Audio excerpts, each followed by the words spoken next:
everyone, this is Kita. Welcome you all to my channel.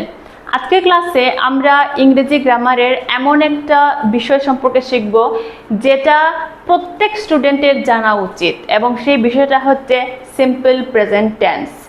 যারা tense সম্পর্কে ভালোভাবে জানো না, টেন্স সম্পর্কে ভালোভাবে বুঝো না, তাদের কাছে ইংরেজি ভাষা শেখা, ইংরেজি অত্যন্ত ফ্লুয়েন্সির সাথে বলা খুবই কঠিন।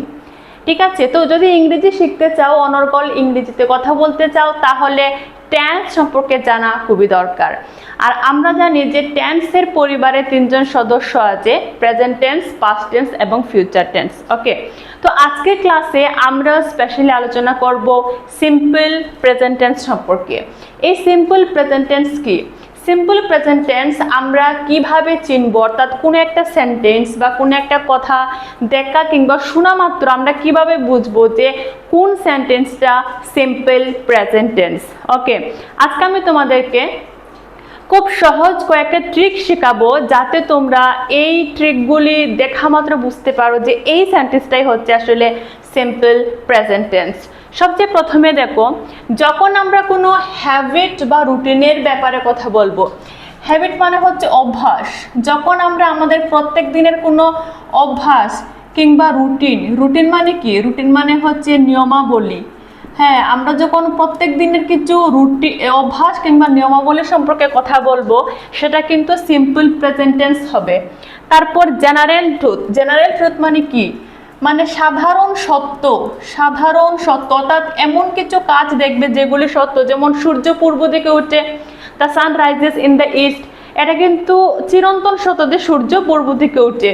ঠিক এইভাবে যখন আমরা জেনারেল ট্রুথ বা সাধারণ সত্য সম্পর্কে কোনো কথা বলবো, সেটা কিন্তু সিম্পল প্রেজেন্ট টেন্স হবে।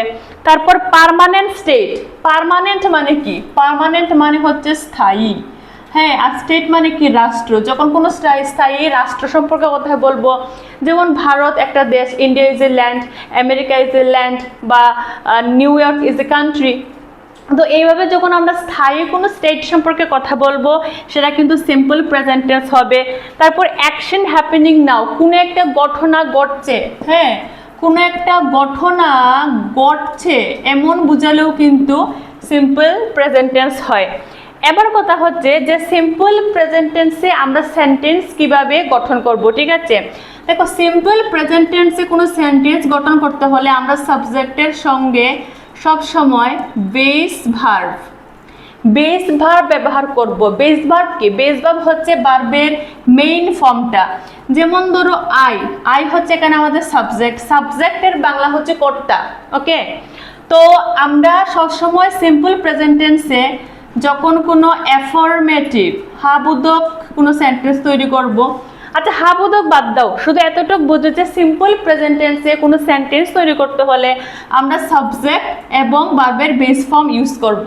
ঠিক আছে, এবার আমাদের সাবজেক্ট যদি আই, ইউ, উই, দে হয়, আমরা কিন্তু এই সাবজেক্টগুলির সঙ্গে সবসময় ভার্বের বেস ফর্ম ব্যবহার করব।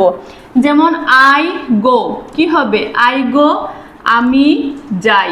ওকে, ইউ গো, কি হবে? তুমি যাও। উই গো, উইয়ের সঙ্গে এটা গো হচ্ছে কি? এখানে গো হচ্ছে ভার্বের বেস ফর্ম। মানে আমরা জানি প্রত্যেকটা ভার্বের 5টি ফর্ম থাকে। ঠিক আছে, এবার গো, ওয়েন্ট, গন, আমি এখানে লিখে দিই, দেখো, গো, ওয়েন্ট, গন, তারপর গোয়িং, তারপরে গোস। ওকে, এটা গোটা হচ্ছে B1, তারপর ওয়েন্ট হচ্ছে B2, গন হচ্ছে B3, গোয়িং হচ্ছে B4 এবং গোস হচ্ছে B5। তো এখানে দেখো ভার্বের ফর্ম, প্রত্যেকটা ভার্বের ফর্ম কিন্তু চেঞ্জ হচ্ছে। ঠিক আছে, তো আমরা কিন্তু সিম্পল প্রেজেন্ট টেন্সের সাবজেক্টের পরে ভার্বের এই যে বেস ফর্ম বা B1 ফর্মটা আছে, সবসময় আমরা B1 ফর্মটা ব্যবহার করব সাবজেক্টের পরে সিম্পল প্রেজেন্ট টেন্সে। এবার দেখো, যদি বলি দে গো, কি হবে? তারা যায়। উই গো মানে কি? উই মানে আমরা, হ্যাঁ, গো মানে যাওয়া, যায়। এবার এই সেন্টেন্সগুলির মধ্যে একটা জিনিস লক্ষ্য করো, আমি শব্দ একটাই লিখেছি গো, আর আমরা জানি কি যে গো মানে হচ্ছে যাওয়া। ঠিক আছে। আচ্ছা, এখানে কোথাও আমি গো এর অর্থ যাওয়া লিখেছি, দেখো প্রথমে যাই, যাও, যাই, যাই লিখেছি, যাওয়া আমি কোথায় লিখিনি। একটা জিনিস দেখো, এই যে ভার্বগুলো আছে দেখবে বেশিরভাগ ভার্ব অর্থাৎ রেগুলার যে ভার্বগুলো থাকে, যে রেগুলার ভার্ব মানে যে ভার্বগুলি টেন্স অনুযায়ী পরিবর্তন হয়। তো এখানে গো যে ভার্বটা এটা হচ্ছে একটা রেগুলার ভার্ব, এবং এখানে দেখো এই রেগুলার ভার্ব বা গো ভার্বটা কিন্তু সাবজেক্ট অনুযায়ী তার অর্থ বদলে দিয়েছে। যখন আমি গো এর সামনে আই বসিয়েছি, আই গো, তখন গো এর অর্থ হয়েছে যাই, আই গো আমি যাই। কিন্তু যখনই গো এর সামনে ইউ বসিয়েছি, তখন গো এর অর্থ যাই না হয়ে যাও হয়ে গেছে, যাও। দেখো গো মানে যাই, যখন গো এর সঙ্গে আই ব্যবহার করেছি গো এর অর্থ যাই হয়েছে, গো এর সঙ্গে ইউ ব্যবহার করেছি গো এর অর্থ যাও হয়ে গেছে। কিন্তু এবার একটা মজা দেখো, গো এর সঙ্গে গো এর আগে যখনই উই ব্যবহার করেছি তখন গো এর অর্থ হয়ে গেছে যাই, গো এর আগে দে ব্যবহার করেছি গো এর অর্থ হয়ে গেছে যায়। ঠিক আছে, আই গো আমি যাই, ইউ গো তুমি যাও, উই গো আমরা যাই, দে গো তারা যায়। অর্থাৎ এই ভার্বগুলো কিন্তু সাবজেক্ট অনুযায়ী তার পরিবর্তন ঘটেছে। ঠিক আছে, এবার দেখো, এবার আমি দেখেছি যে যদি আমাদের subject I you we they হয় সিম্পল প্রেজেন্ট টেন্সে, তাহলে তার সঙ্গে আমরা ভার্বের বেস ফর্ম ব্যবহার করি। ঠিক আছে, কিন্তু এবার যদি আমরা দেখি যে আমাদের সাবজেক্ট হি, সি, ইট কিংবা কোনো একটা নাম হয়, তাহলে এগুলির সঙ্গে আমরা কি করব জানো, আমরা বেস ফর্ম তো ব্যবহার করব, এটা ঠিক আছে, আমরা ভার্বের বেস ফর্ম ব্যবহার করব, কিন্তু সেই বেস ফর্মের সঙ্গে আমরা এস অথবা ইএস ব্যবহার করব। এস অথবা ইএস ব্যবহার করব ভার্বের বেস ফর্মের সঙ্গে যখন আমাদের সাবজেক্ট হি, সি, ইট কিংবা নেম হবে। ওকে, খালি যদি তোমরা এতটুকু বুঝে নাও যে আই ইউ উই দে এই সাবজেক্টগুলো হলে আমরা তার সঙ্গে ভার্বের বেস ফর্ম ব্যবহার করব, আর যদি আমাদের সাবজেক্ট হি, সে, ইট, নেম হয় তাহলে তার সঙ্গে আমরা ভার্বের বেস ফর্ম তো ব্যবহার করব, এবং সেই বেস ফর্মের সঙ্গে হয় আমরা এস নতুবা ইএস ব্যবহার করব। খালি যদি এতটুকু বুঝে নাও তাহলেই দেখবে সিম্পল প্রেজেন্ট টেন্স কতটা সহজ, খুব সহজ। এবার আমি কিছু এক্সাম্পল দিয়েছি, সেগুলি লক্ষ্য করো। দেখো, I eat breakfast every morning. আমি প্রত্যেক দিন সকালে প্রাতরাশ খাই বা নাস্তা খাই। ব্রেকফাস্ট মানে কি? ব্রেকফাস্ট মানে সকালের খাবারটাকে আমরা ব্রেকফাস্ট বলি।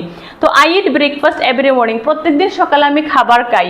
প্রথমত দেখো এটা কি, প্রত্যেক দিন সকালে আমি খাবার খাই, এটা হচ্ছে আমি আমার একটা রুটিন বলতে পারি, আমি প্রত্যেক দিন সকালে খাই। তাহলে এটা কি, এই সেন্টেন্সটা কিন্তু একটা রুটিনের মধ্যে আসছে। ঠিক আছে, তার মানে এটা হচ্ছে সিম্পল প্রেজেন্ট টেন্স। এবার আরেকটা জিনিস দেখো, এখানে আমাদের সাবজেক্ট হচ্ছে আই, আই এর সঙ্গে আমি ইট ব্যবহার করেছি, এখানে ইট হচ্ছে বি1 বা ভার্বের বেস ফর্ম। তো আমরা এখানে সাবজেক্টের সঙ্গে ভার্বের বেস ফর্ম ব্যবহার করেছি। ওকে, তার মানে এটা হচ্ছে সিম্পল প্রেজেন্ট টেন্স, রাইট? তাহলে আমরা এই সেন্টেন্সের মধ্যে দুইটা জিনিস পেলাম।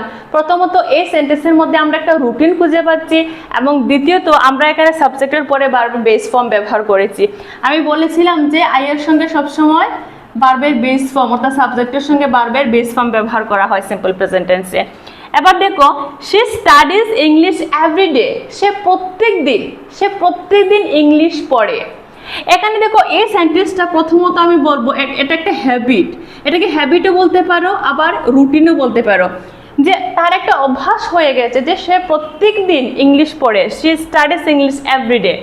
তো এখানে প্রথমত এই সেন্টেন্সটা আমরা হ্যাবিটের মধ্যেও ফেলতে পারি, আবার রুটিনের মধ্যেও ফেলতে পারি। তাছাড়া দেখো এখানে আমাদের সাবজেক্ট হচ্ছে শি।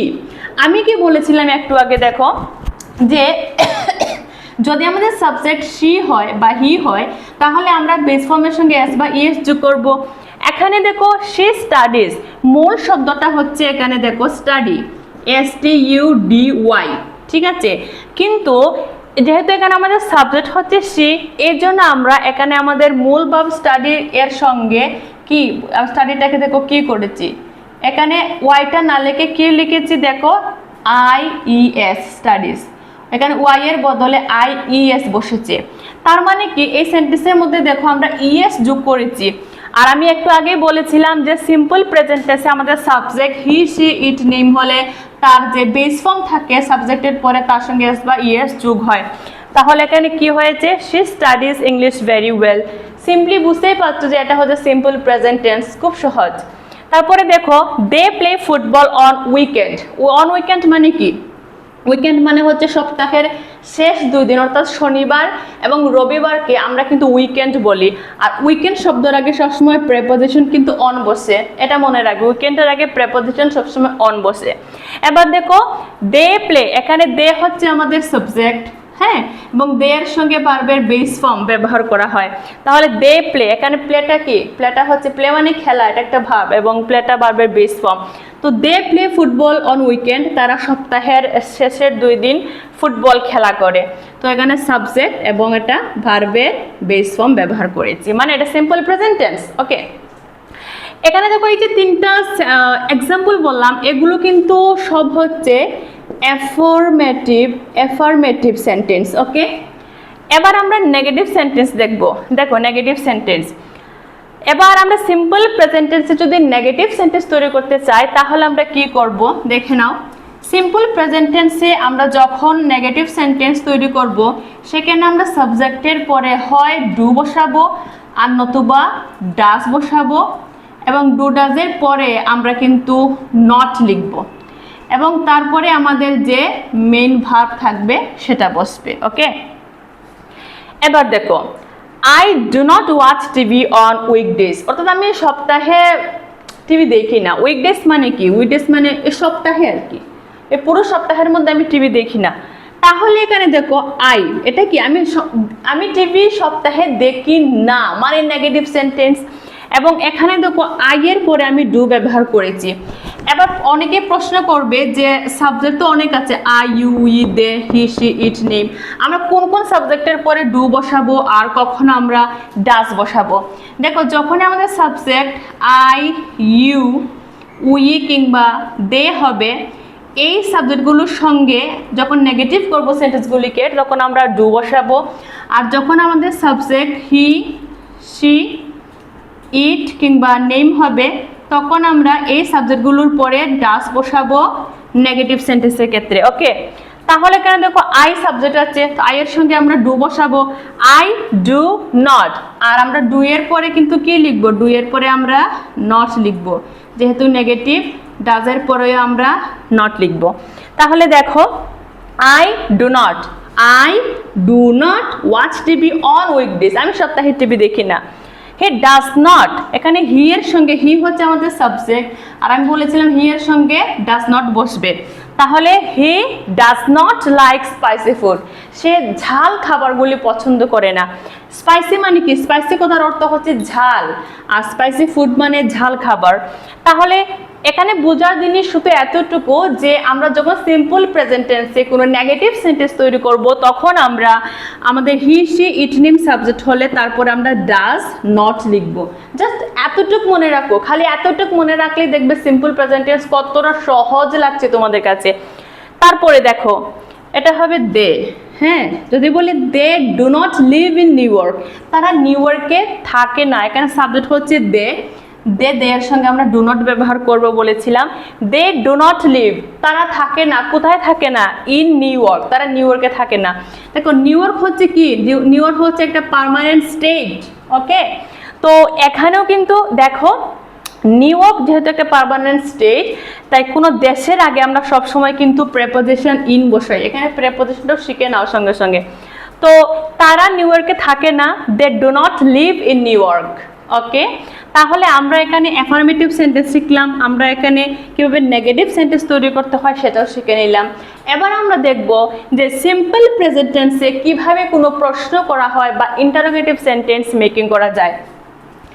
ওকে, তাহলে দেখো এখানে আরও 2টা উদাহরণ দেখো, যেমন আমি লিখে রেখেছি, দেখো do you speak English fluently, তুমি কি অনায়াসে ইংরেজি কথা বলতে পারো, তুমি কি অনায়াসে ইংরেজি কথা বলতে পারো, এটা কি, এটা হচ্ছে একটা প্রশ্ন।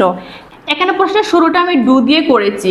দেখো যখনই সিম্পল প্রেজেন্ট টেন্সে আমাদের সাবজেক্ট আই, না দাঁড়া একটু সরিয়ে লিখি, যখন আই, ইউ, উই, দে হবে তখন আমরা সেই প্রশ্নগুলি সবসময় ডু দিয়ে করব। ওকে, আমরা আমাদের সাবজেক্ট যদি আই ইউ উই দেয়া হয় তাহলে এই প্রশ্নগুলি আমরা ডু দিয়ে করব, ঠিক আছে। আর যদি আমাদের সাবজেক্ট হি, শি, ইট কিংবা নেম হয় তাহলে আমরা এই প্রশ্নগুলি সবসময় ডাস দিয়ে করব, খালি এতটুকু মনে রাখো।